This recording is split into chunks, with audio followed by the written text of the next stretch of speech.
tight in your hamstrings or your hammies, so these muscles that are behind your thigh here, this is another way that you can release them.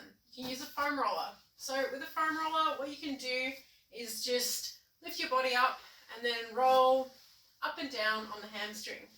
So there's a few components to this muscle, so don't forget to roll more to one side and then roll more to the inside as well. If you find a spot that is particularly painful when you're rolling through your hamstring, you can kind of just stop on that area, and you can even just kind of point your toes towards and away from you. So that can sometimes help pin and stretch that a little bit more effectively.